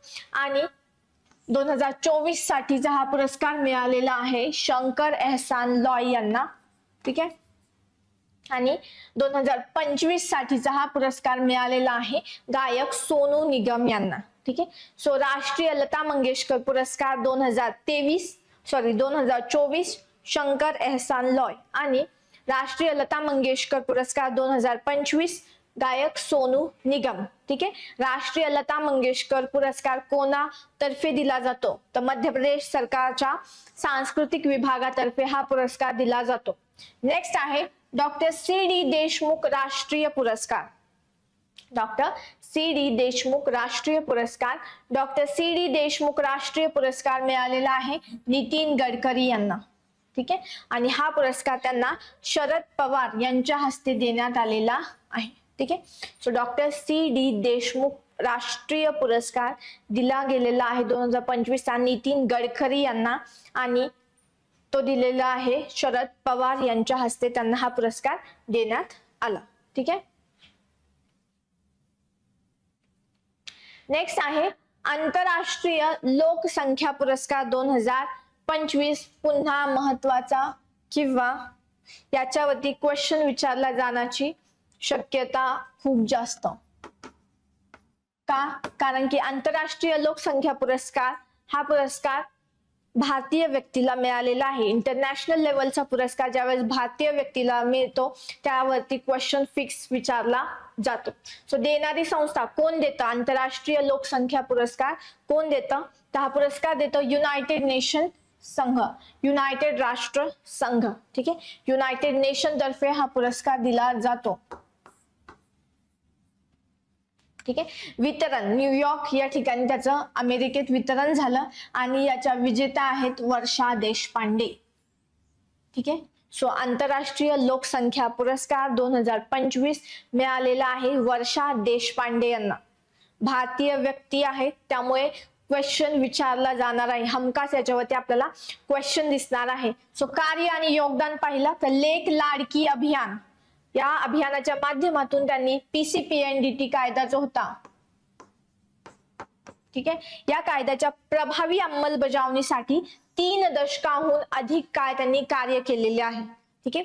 सो लेक लाडकी अभियानातर्फे त्यांनी PCPNDT ह्या कायद्याच्या अंमलबजावणीसाठी कार्य केलेलं आहे. त्यांनी विकास दलित महिला मंडळ हा या संस्थेद्वारे महिलांचे सक्षमीकरण केलेले आहे. ठीक आहे. संस्था लक्षात ठेवायची, विकास दलित महिला मंडळ. या संस्थेची स्थापना त्यांनी 1990 साली केलेली. ठीक आहे. सो याच्यात लक्षात ठेवायच्या गोष्टी, आंतरराष्ट्रीय लोकसंख्या पुरस्कार 2025 मिळालेला आहे वर्षा देशपांडे, ज्या भारतीय आहेत. ठीक आहे. त्याच्यानंतर हा पुरस्कार दिला जातो युनायटेड नेशन्स तर्फे. दुसरी गोष्ट 3, त्यांचं कार्य लेक लाडकी अभियान म्हणजे महिला सक्षमीकरणासंबंधी त्यांचं कार्य आहे, ही गोष्ट लक्षात ठेवायची. लेक लाडकी अभियान च्या माध्यमातून त्यांनी PCPNDT कायदा जो आहे तर त्याच्या अंमलबजावणीसाठी कार्य केलेलं आहे. विकास दलित महिला मंडळ हे संस्था त्यांनी स्थापन करून महिला सक्षमीकरणासाठी कार्य केलेलं आहे. ही संस्था त्यांनी 1990 साली स्थापन केलेली. आता आंतरराष्ट्रीय लोकसंख्या पुरस्काराबद्दल पाहायचं तर हा पुरस्कार, या पुरस्काराची स्थापना झालेली 1981 ला. ठीक आहे. 1981 1971 ते 81 जागतिक लोकसंख्येमध्ये प्रचंड वाढ झालेली आणि त्याच्यानंतर हे लोकसंख्या कमी करण्यासाठी उपाययोजना करण्यात आला. तर त्याच्यामध्येच 1981 ला जागतिक लोकसंख्या पुरस्काराची स्थापना करण्यात आली. लोकसंख्या, महिला सक्षमीकरण आणि सामाजिक विकास क्षेत्रातील योगदानाचा त्याच्यात सन्मान केला जातो. तर भारतातील याच्या आधीचे विजेते आहेत इंदिरा गांधी आणि JRD टाटा. ठीक आहे. सो त्या पहिल्या आहेत का वर्षा देशपांडे हा पुरस्कार मिळणाऱ्या नाही. त्यांच्या आधी इंदिरा गांधींना हा पुरस्कार मिळालेला आहे आणि JRD टाटा यांना सुद्धा हा पुरस्कार मिळालेला आहे. त्यामुळे तिन्ही नावं लक्षात ठेवायची आहेत. नेक्स्ट आहे दीपिका पादुकोणचा सन्मान. ठीक आहे. Hollywood walk of fame star ने सन्मानित होणारी ती पहिली भारतीय अभिनेत्री ठरलेली आहे. कोणता? Hollywood walk of fame star. त्यांना किंवा दीपिका पदुकोणला चित्रपट मोशन पिक्चर श्रेणीमध्ये हे स्थान देण्यात आलेलं आहे आणि घोषणा करणारी संस्था आहे Hollywood chamber of commerce. So Hollywood chamber of commerce तर्फे दीपिका पदुकोणला Hollywood walk of fame star हा याने सन्मानित करण्यात आलेला आहे. नेक्स्ट आहे मानसिक आरोग्य पुरस्कार 2025. सो मानसिक आरोग्य पुरस्कार 2025 मिळालेला आहे सायमा वाजेद यांना. ठीक आहे. सो सायमा वाजेद यांना 2025 चा मानसिक आरोग्य पुरस्कार मिळालेला आहे आणि हा पुरस्कार थायलंड मध्ये झालेल्या आंतरराष्ट्रीय परिषदेत देण्यात आला. त्या हुच्या WHO वर्ल्ड हेल्थ ऑर्गनायझेशनच्या आग्नेय आशिया हा जो विभाग आहे, रिजन आहे, तर त्याच्या प्रादेशिक संचालिका आहेत, रिजनल हेड आहेत त्याच्या. आणि बांगलादेशच्या माजी पंतप्रधान ज्या होत्या शेख हसीना यांच्या त्या कन्या आहेत, त्यामुळे चर्चेत आहे. सो जागतिक मानसिक आरोग्य पुरस्कार हुचा जागतिक मानसिक आरोग्य पुरस्कार मिळालेला आहे सायमा वाजेद यांना. त्या WHO आग्नेय आशिया विभागाच्या प्रादेशिक संचालिका आहेत आणि त्या बांगलादेशच्या माजी पंतप्रधान शेख हसीना यांच्या कन्या देखील आहेत. त्यामुळे लक्षात ठेवायचं आहे सायमा वाजेद. नेक्स्ट इम्पॉर्टंट पुन्हा राष्ट्रीय फ्लॉरेन्स नाइटिंगेल पुरस्कार 2025. अनेकदा ह्याच्यावरती विचारलेलं आहे, बऱ्याच वेळा याच्यावरती क्वेश्चन विचारलेले आहे. राष्ट्रीय फ्लॉरेन्स नाइटिंगेल पुरस्कार कशासाठी दिला जातो? ठीक आहे. कोणत्या फील्डशी रिलेटेड आहे? राष्ट्रीय फ्लॉरेन्स नाइटिंगेल पुरस्कार 2025 दिला आहे द्रौपदा मुर्मू यांनी. राष्ट्रपती द्रौपदी मुर्मू यांच्या हस्ते हा पुरस्कार देण्यात आलेला आहे. यावर्षी 15 परिचारिकांचा सन्मान याच्यात करण्यात आलेला आहे. 15 परिचारिका म्हणजे 15 नर्सेस ला हा पुरस्कार मिळालेला आहे. फ्लॉरेन्स नाइटिंगेल ह्या नर्स होत्या, त्यांच्या सन्मानार्थ हा पुरस्कार दिला जातो. ठीक आहे. सो नर्सिंगशी रिलेटेड हा पुरस्कार आहे. महाराष्ट्रातील विजेते आहेत सुजाता अशोक बागुल. इम्पॉर्टंट नाव लक्षात ठेवायचे. 15 परिचारिकांना देण्यात आलेला आणि त्याच्यापैकी महाराष्ट्रातील विजेते आहेत सुजाता अशोक बागुल. या पुरस्काराबद्दल माहिती जर पाहिली तर देणारे मंत्रालय आरोग्य व कुटुंब कल्याण मंत्रालय भारत सरकार यांच्यातर्फे हा पुरस्कार देण्यात येतो. याची स्थापना 1973 मध्ये करण्यात आलेली परिचारिका क्षेत्रातील म्हणजेच नर्सिंग, ठीक आहे. सो नर्सिंग मधील अपवादात्मक सेवा आणि समर्पणाचा सन्मान करण्यासाठी हा पुरस्कार देण्यात येतो. त्यामुळे इथून पुढे लक्षात ठेवायचं राष्ट्रीय फ्लॉरेन्स नाइटिंगेल पुरस्कार कोणत्या क्षेत्राशी संबंधित आहे तर नर्सिंगशी संबंधित आहे. 15 परिचारिकांना हा पुरस्कार यावर्षी देण्यात आलेला. त्याच्यामध्ये महाराष्ट्रातील पुरस्कार विजेते आहेत सुजाता अशोक बागुल आणि हा पुरस्कार दिला जातो आरोग्य व कुटुंब कल्याण मंत्रालयातर्फे. स्थापना याची 1973. ठीक आहे.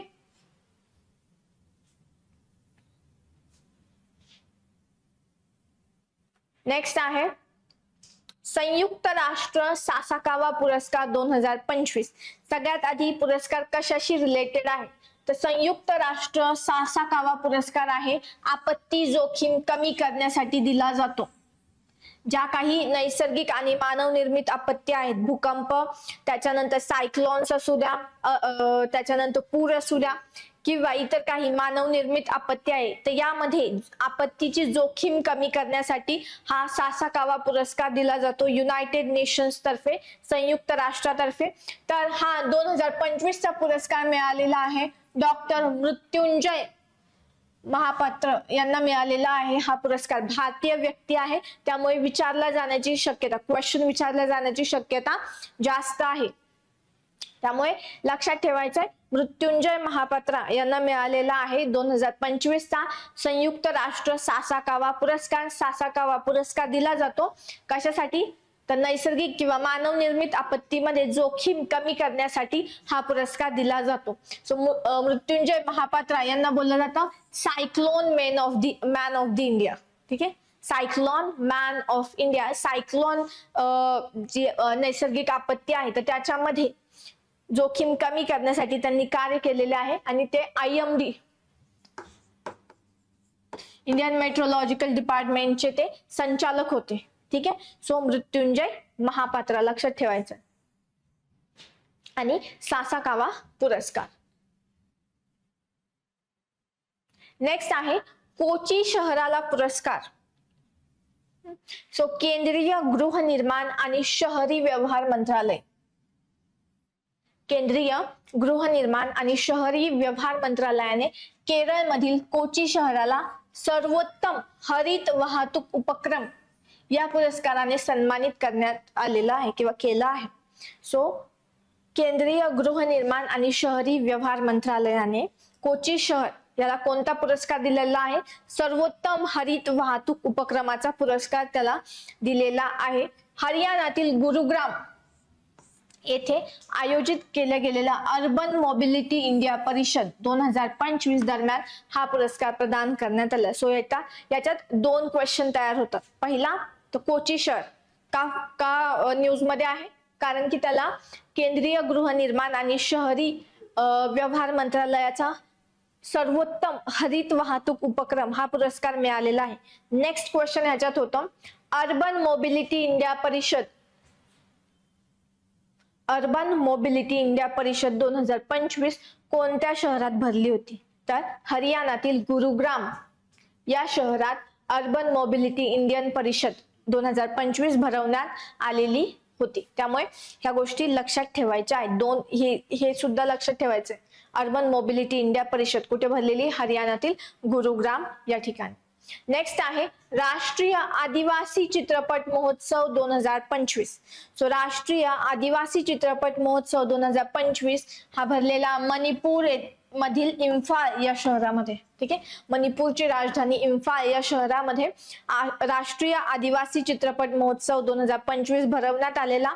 12 ते 15 नोव्हेंबर या दरम्यान हा आयोजित करण्यात आलेला होता राष्ट्रीय आदिवासी चित्रपट महोत्सव.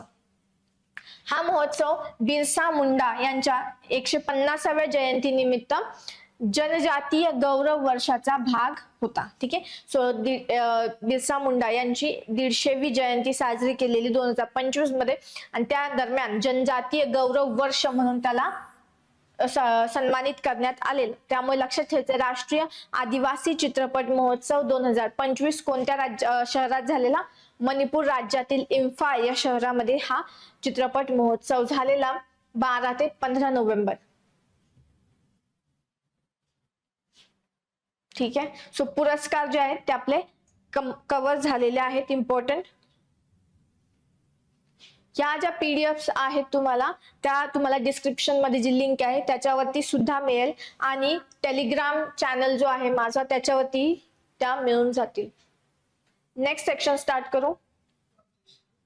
येस, प्रादेशिक घडामोडी.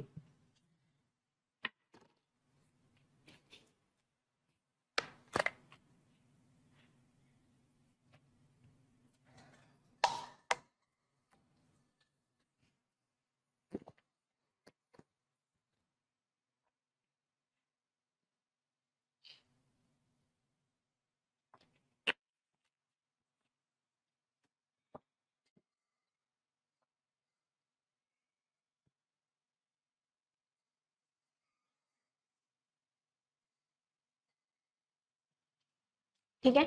प्रादेशिक घडामोडी.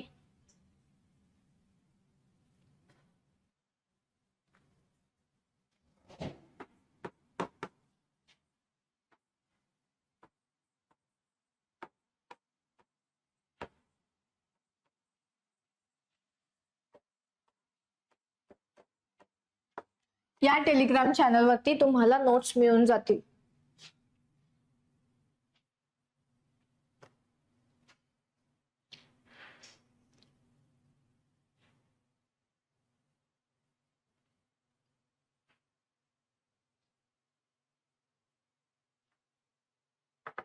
ओके, चालेल.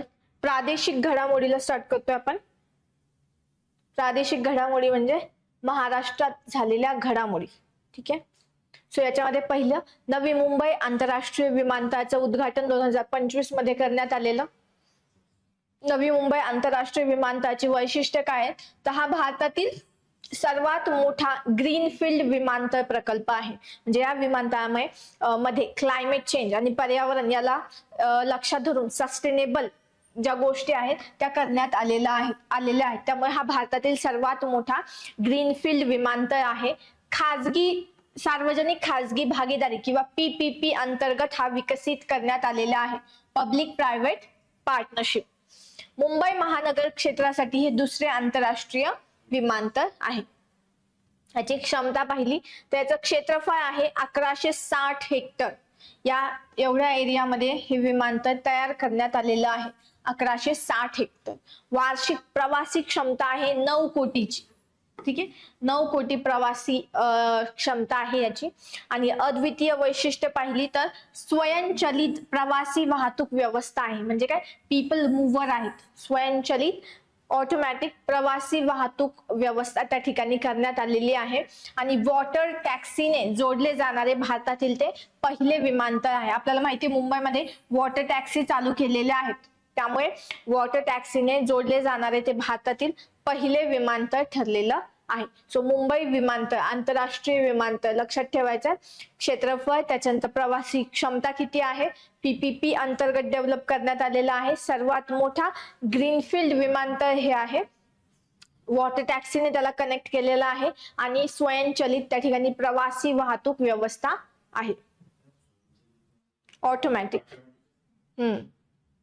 ठीक आहे. नेक्स्ट आहे देशातील पहिले स्मार्ट व बुद्धिमान गाव, स्मार्ट विलेज. ठीक आहे. देशातील पहिले स्मार्ट विलेज ठरलेलं आहे सातनवरी, तालुका काटोल, जिल्हा नागपूर. ठीक आहे. सो सातनवरी हे जे गाव आहे ते देशातील पहिलं स्मार्ट विलेज ठरलेलं आहे. का स्मार्ट विलेज? कारण येथे स्मार्ट शेती, दूर वैद्यकीय सेवा, त्याच्यानंतर कृत्रिम बुद्धिमत्ता आधारित पाणी निरीक्षण व डिजिटल वर्ग यांसारखे उपक्रम राबवले जातात. सो गावामध्ये डिजिटल उपक्रम, AI बेस उपक्रम राबवले जात आहेत वेगवेगळ्या क्षेत्रामध्ये. शेती असेल, वैद्यकीय सेवा असतील, ठीक आहे, किंवा पाणी निरीक्षण. सो वेगवेगळ्या ह्याच्यामध्ये गाव टेक्नॉलॉजीचा यूज करत आहे, त्यामुळे ते गाव ठरलेलं आहे देशातील पहिलं स्मार्ट विलेज. कोणतं? सातनवरी, तालुका काटोल, जिल्हा नागपूर. नेक्स्ट आहे भारतातील पहिली कृत्रिम बुद्धिमत्ता आधारित अंगणवाडी, AI बेस अंगणवाडी आलेली आहे नागपूर जिल्ह्यातील वडधामणा या ठिकाणी. ठीक आहे. सो भारतातील पहिली कृत्रिम बुद्धिमत्ता आधारित अंगणवाडी आलेली आहे नागपूर जिल्ह्यातील वडधामणा या ठिकाणी आलेली आहे. आणि हा उपक्रम नागपूरमध्ये मिशन बाल भरारी अंतर्गत राबवला जातोय. सो याच्या अंतर्गत ही पहिली कृत्रिम AI आधारित अंगणवाडी तयार केलेली आहे नागपूरमधील वडधामणा या ठिकाणी. नेक्स्ट, हिंदू भूषण छत्रपती संभाजी महाराजांचा पुतळा उभारण्यात आलेला आहे.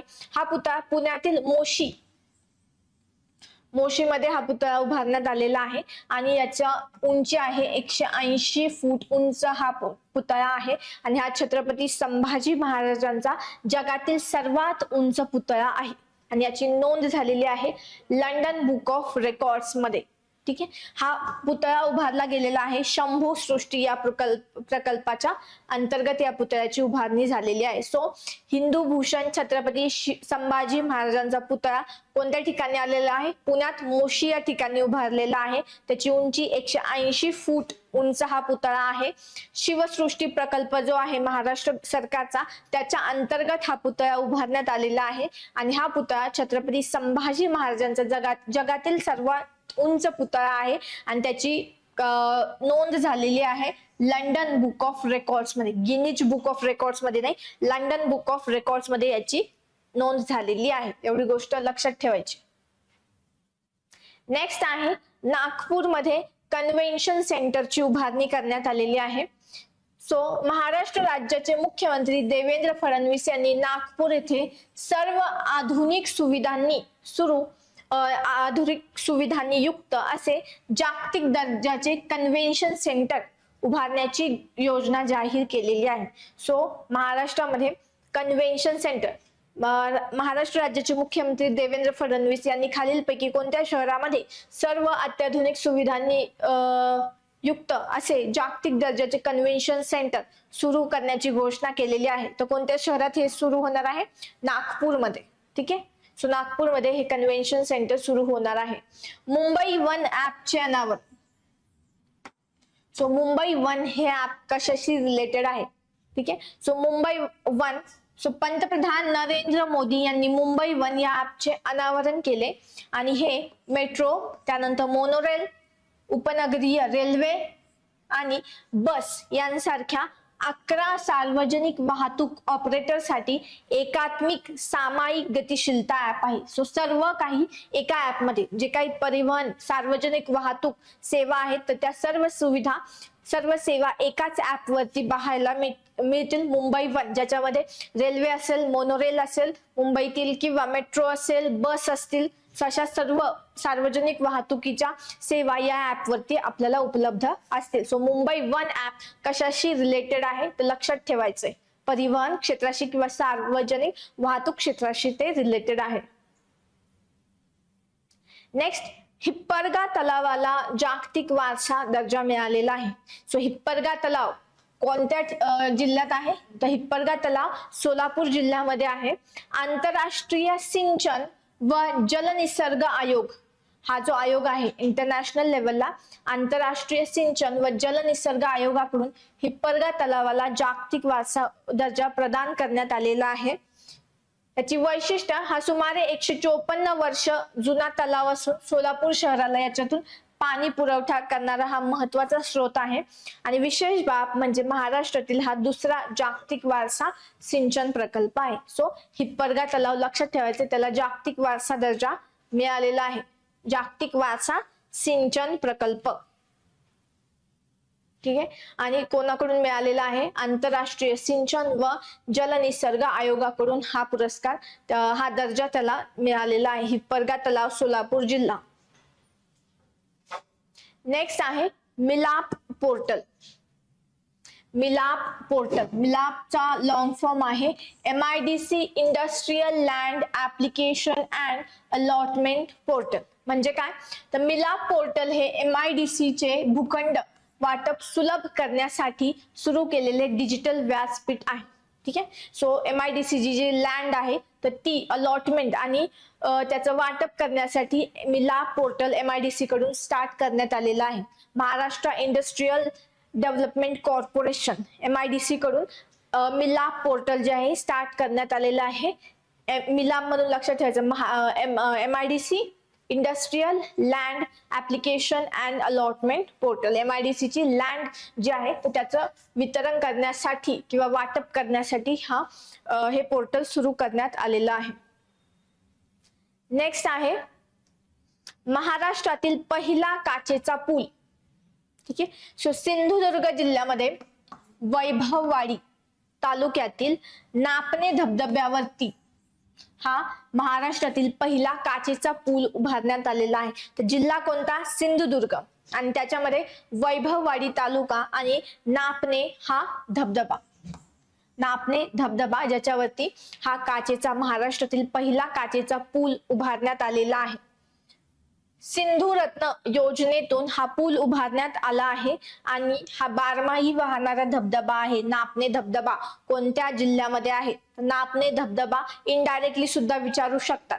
क्वेश्चन हा नाही विचारला की महाराष्ट्रातील पहिला काचेचा पूल कोणत्या धबधब्यावरती उभारण्यात आला, तर क्वेश्चन असा विचारला जाईल की नापणे धबधबा खालीलपैकी कोणत्या जिल्ह्यात आहे. तर नापणे धबधबा हा सिंधुदुर्ग जिल्ह्यामध्ये आहे आणि सिंधू रत्न योजनेतून हा पूल उभारण्यात आलेला आहे.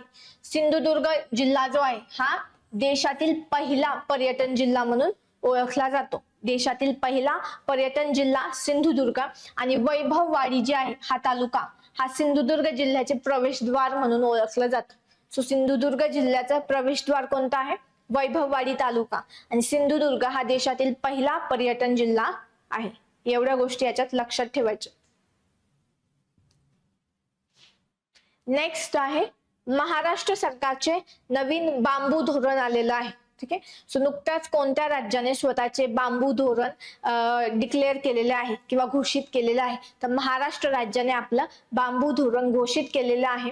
आणि केंद्रीय सरकारच्या नवीन बांबू धोरणानुसार सर्व सार्वजनिक आणि खाजगी औष्णिक वीज प्रकल्पांना, ठीक आहे, थर्मल पॉवर प्लांट जे आहे तर त्यांना कोळशासोबत 5 ते 7% बांबू बायोमास वापरणे अनिवार्य करण्यात आलेले आहे. ठीक आहे. याच्यात लक्षात ठेवायची गोष्ट 5 ते 60%. ठीक आहे. सो औष्णिक वीज ऊर्जा प्रकल्प जे आहे तर त्यांना कोळशासोबतच 5 ते 60% बांबू बायोमास यूज करायला कंपल्सरी केलेलं आहे या धोरणानुसार.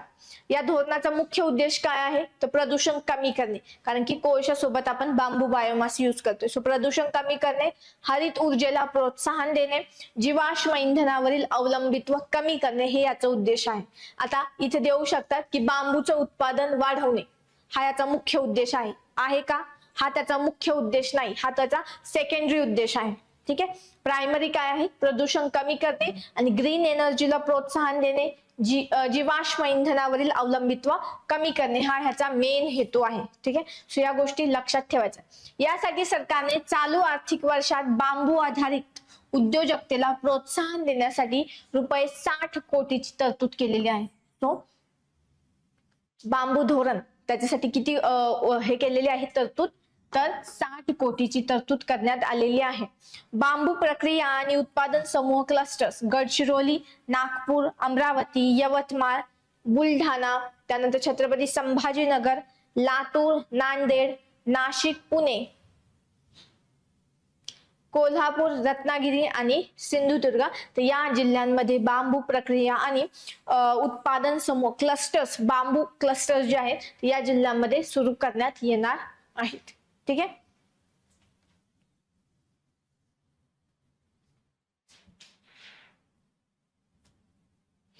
नेक्स्ट आहे महाराष्ट्राचा नवीन विश्वविक्रम महाराष्ट्राने केलेला आहे. कशामध्ये, सौर कृषी पंप योजना. सौर कृषी पंप योजना. सो काय केलेलं आहे विक्रम, तर महाराष्ट्राने एका महिन्यात 45,911 सौर कृषी पंप बसवून नवीन विश्वविक्रम प्रस्थापित केलेला आहे. ठीक आहे. सो या कामगिरीची नोंद गिनीस वर्ल्ड रेकॉर्ड्स मध्ये झालेली आहे.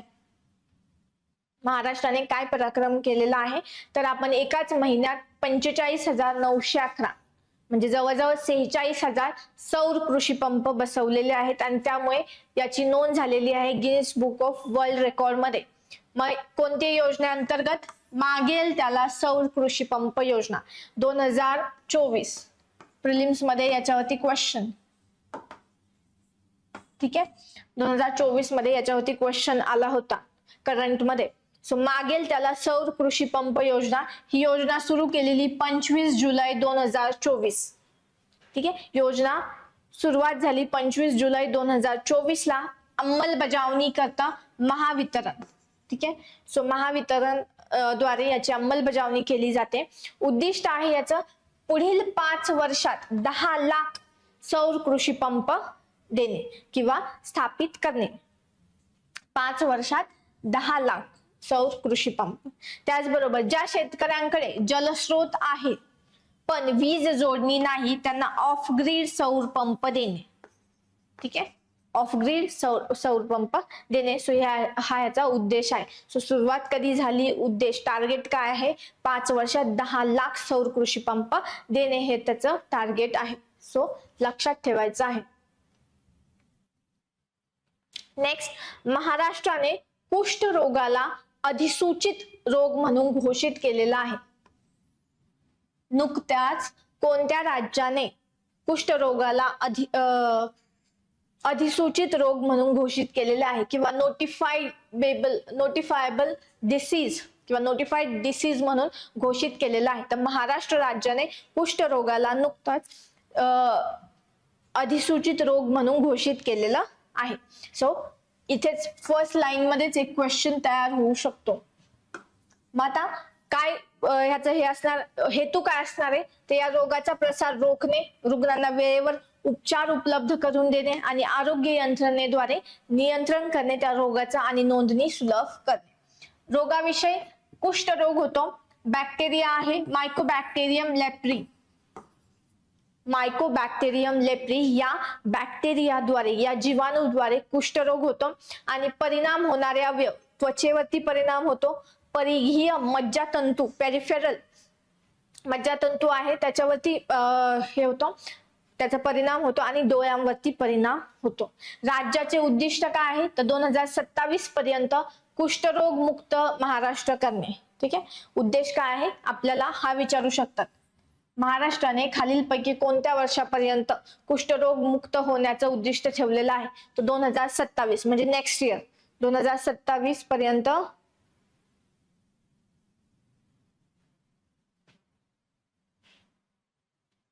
ठीक आहे कुष्ठरोग मुक्त होण्याचं उद्दिष्ट ठेवलेलं आहे.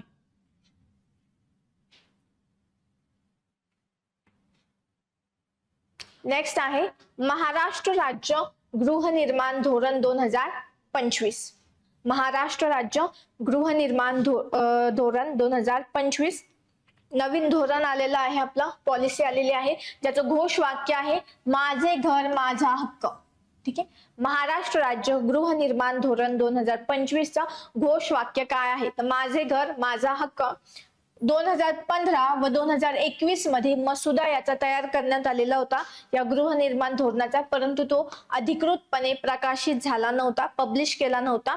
याचा उद्देश काय आहे या धोरणाचा तर परवडणारे, शाश्वत व पर्यावरणपूरक गृहनिर्माण, हवामान बदलास संवेदनशील रेझिलियंट घरे तयार करणे. म्हणजे काय? परवडणारी आणि पर्यावरणपूरक घरे निर्माण करणे.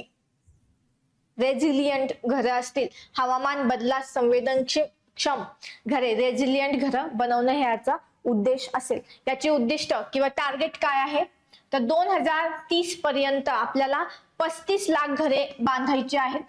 ठीक आहे. जी घरं परवडणारी असतील, त्याच्यानंतर शाश्वत असतील, सस्टेनेबल असतील, पर्यावरणपूरक असतील आणि हवामान बदलास रेझिलियंट म्हणजेच हवामान बदलास संवेदनक्षम असतील.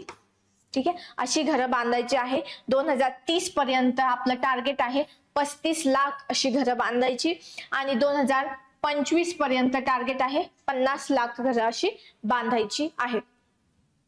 आर्थिक तरतूद याच्यासाठी महाआवास निधी स्थापन केलेला आहे 20 कोटी रुपयाचा. ठीक आहे, सो 20,000 कोटी रुपयांचा महाआवास निधी जो आहे तो स्थापन केलेला आहे याच्यासाठी. या धोरणाची काही मुख्य तत्वे आहेत. ठीक आहे, 4 मुख्य तत्वे आहेत याची. फर्स्ट, अफोर्डेबल, ती घरं कशी असायला हवी, अफोर्डेबल. नेक्स्ट, इन्क्लुझिव्ह असायला हवी, सर्वसमावेशक. 4, शाश्वत असायला हवी. आणि 5, संवेदनक्षम किंवा चौथा, संवेदनक्षम किंवा रेझिलियंट असायला हवी. सो ही याची 4 मुख्य तत्व आहेत. नेक्स्ट, मग महत्वाच्या शिफारसी काय होत्या याच्यात धोरणात, तर अडचणीत असलेले पुनर्विकास प्रकल्प जे आहे, ठीक आहे, गृहनिर्मितीचे पुनर्विकास प्रकल्प आहे, त्यासाठी राज्य पुनर्विकास निधी स्थापन करते. त्यांच्यासाठी पुन्हा निधी देऊन त्यांना पुन्हा रेज्युव्हनेट करणे. लँड बँक उपक्रम, लँड बँक 31 मार्च 2026 पर्यंत राज्यभर जमीन बँक डेटाबेस तयार करणे. लँड बँक जे असते तर त्याचा डेटाबेस तयार करणे. जिल्हानिहाय बांधकाम योग्य जमिनीचा डेटा तयार करणे, ज्या ठिकाणी ही घरं बांधता येतील. आणि महाराष्ट्राला झोपडपट्टी मुक्त राज्य बनवणे हा याचा मुख्य हेतू आहे. ठीक आहे, सो लक्षात ठेवायचं आहे या गोष्टी. नेक्स्ट आहे मिसिंग लिंक प्रकल्प मुंबई पुणे द्रुतगती मार्गावरती. याच्यावरती क्वेश्चन विचारला जाऊ शकतो. मिसिंग लिंक प्रकल्प कशाशी संबंधित आहे, मिसिंग लिंक प्रकल्प कशाशी संबंधित आहे.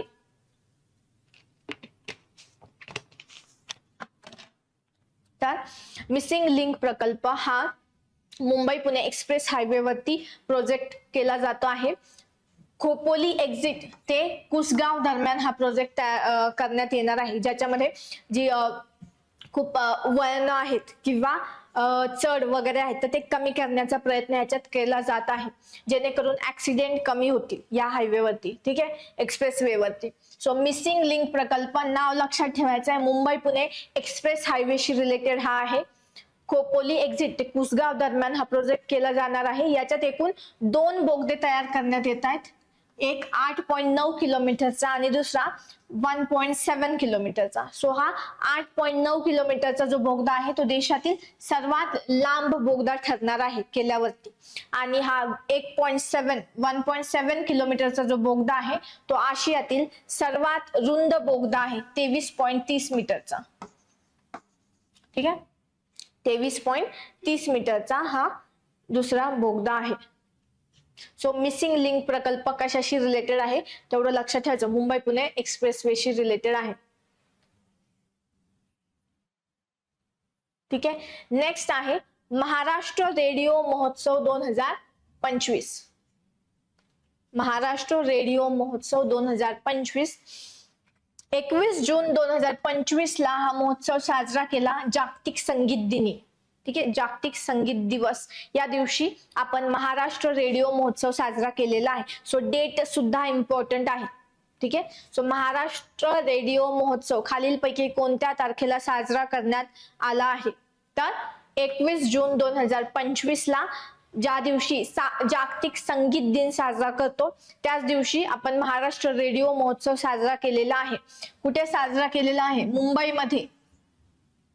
आयोजन कोणी केलेलं होतं याचं, तर सांस्कृतिक कार्य विभाग, महाराष्ट्र गव्हर्नमेंट, महाराष्ट्र सरकारचा सांस्कृतिक कार्य विभागाद्वारे याचं आयोजन करण्यात आलेलं होतं. हा देशातील पहिला सृजनशील व सांस्कृतिक रेडिओ महोत्सव होता. ठीक आहे, सो देशातील पहिला रेडिओ महोत्सव साजरा करणारे राज्य कोणते, तर महाराष्ट्र.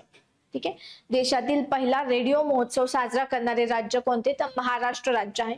यावेळी महाराष्ट्र आशा रेडिओ गौरव पुरस्कार 2025 देण्यात आलेले रेडिओ क्षेत्रासाठी. तर आशा रेडिओ जीवन गौरव पुरस्कार मिळालेला आहे विश्वनाथ ओक यांना. आशा रेडिओ जीवन गौरव पुरस्कार मिळालेला आहे विश्वनाथ ओक यांना.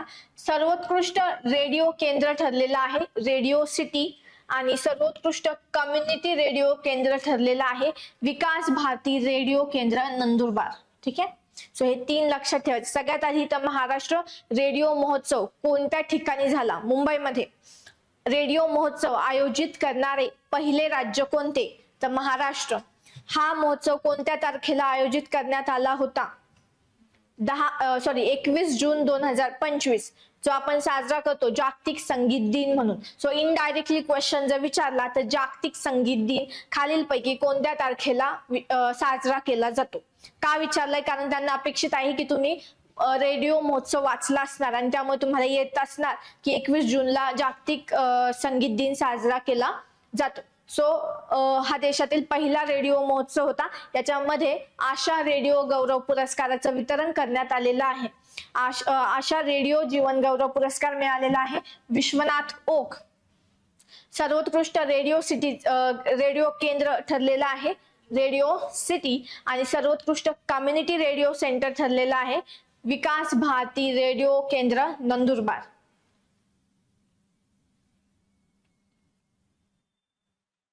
नेक्स्ट आहे अहिल्यादेवी होळकर यांची 300वी जयंती 2025 ला आपण साजरी केली. सो त्याच्या निमित्ताने भोपाळमध्ये महिला सशक्तीकरण महासंमेलन आयोजित करण्यात आलेलं होतं. अहिल्यादेवी होळकर यांच्या 300व्या जयंतीनिमित्त खालीलपैकी कोणत्या शहरात महिला सशक्तीकरण महासंमेलन आयोजित करण्यात आलेलं होतं? तो कोणत्या शहरात? भोपाळ. भोपाळमध्ये याचं आयोजन करण्यात आलेलं होतं महिला सशक्तीकरण महासंमेलन. सो अहिल्यादेवी होळकर त्यांचा जन्म झालेला आहे चोंडी अहिल्यानगर जिल्ह्यामध्ये. ठीक आहे. आणि त्यांना उपाधी दिलेली आहे लोकमाता अहिल्याबाई होळकर बोललं जातं. त्यांचं निधन झालेलं आहे महेश्वर मध्य प्रदेश या ठिकाणी. त्या धनगर समाजातील सामान्य कुटुंबातून आल्या होत्या. 1733 ला मल्हारराव होळकर यांचे पुत्र खंडेराव होळकर यांच्याशी त्यांचा विवाह झाला आणि 1767 ला इंदोरच्या त्या शासक बनलेल्या आहेत. 1767 ला इंदोरच्या शासक बनल्या आणि 1767 ते 1795 या दरम्यान त्यांनी राज्य चालवलेलं आहे, राज्यकारभार केलेला आहे. 1767 ते 1795 दरम्यान त्यांनी प्रभावीपणे इंदोरच्या शासक म्हणून राज्यकारभार चालवला. 1769-70 ला दुष्काळाच्या काळात त्यांनी व्यवस्थितपणे आपल्या राज्याचं व्यवस्थापन केलेलं आहे आणि 1771 ते 73 यामध्ये दरम्यान त्यांनी सोमनाथ मंदिराचे पुनर्निर्माण केलेलं आहे. सो एवढ्या गोष्टी त्यांच्याबद्दल लक्षात ठेवायच्या आहेत. अहिल्याबाई होळकर जन्म अहिल्यानगरच्या आहे, चोंडी. मृत्यू मध्य प्रदेशमध्ये महेश्वर या ठिकाणी झालेला आहे. त्यांना लोकमाता ही पदवी किंवा उपाधी दिली जाते आणि धनगर समाजातून त्या होत्या. त्याच्यानंतर खंडेराव होळकर हे त्यांच्या पतीचं नाव आहे. इंदोरच्या शासक बनल्या 1767 ते 1795 या दरम्यान त्या शासक होत्या आणि त्यांनी सोमनाथ मंदिराचं पुनर्निर्माण किंवा पुनरुज्जीवन केलेलं आहे. नेक्स्ट, पशुसंवर्धनाला कृषी समकक्ष दर्जा देणारं पहिलं राज्य कोणतं? तर महाराष्ट्र राज्य. ठीक आहे. पशुसंवर्धनाला कृषी समकक्ष दर्जा देणारं राज्य कोणतं? तर ते आहे महाराष्ट्र राज्य. महाराष्ट्राने पशुधन आणि कुक्कुट पालनाला कृषी समकक्ष दर्जा देणारे भारतातील पहिले राज्य ठरलेलं आहे. ठीक आहे. नेक्स्ट, त्यामुळे पशुपालन क्षेत्राला प्रोत्साहन मिळून शेतकऱ्यांचे उत्पादन वाढणार आहे. आपल्याला महाराष्ट्र राज्याच्या सकल उत्पादनात जीडीपी मध्ये कृषी क्षेत्राचा वाटा आहे 12%. ठीक आहे. महाराष्ट्राच्या एकूण जीडीपी मध्ये कृषी क्षेत्राचा वाटा 12% आहे आणि या 12%मध्ये पशुजन्य उत्पादनाचा वाटा 24% आहे. ठीक आहे. सो जीडीपी मध्ये कृषी क्षेत्राचा वाटा 12% महाराष्ट्राचा आणि या 12%मध्ये कृषी क्षेत्र जे आहे तर याच्या 12%मध्ये 24%चा वाटा आहे पशुधन. ठीक आहे. पशुजन्य उत्पादन, ॲनिमल हजबेंड्रीचा तो वाटा आहे. नेक्स्ट आहे गणेशोत्सव राज्य उत्सव म्हणून घोषित. सो महाराष्ट्र सरकारने सार्वजनिक गणेशोत्सवाला राज्य उत्सवाचा दर्जा दिलेला आहे आणि लोकमान्य टिळक आपल्याला माहिती ब्रिटिश काळात लोकांना एकत्र आणण्यासाठी हा उत्सव सुरू केलेला होता. सो लक्षात ठेवायचं, गणेशोत्सव, सार्वजनिक गणेशोत्सवाला राज्य उत्सव म्हणून मान्यता देणारे राज्य कोणते, तर महाराष्ट्र. ठीक आहे. सो आज पुरतं इतकं. ठीक आहे. बाकीचे आपण उद्याच्या लेक्चरमध्ये कव्हर करू. उद्याच्या लेक्चरमध्ये होपफुली आपलं करंट कंप्लीट होईल डिसेंबर पर्यंत. ठीक आहे. चालेल. Thank you so much.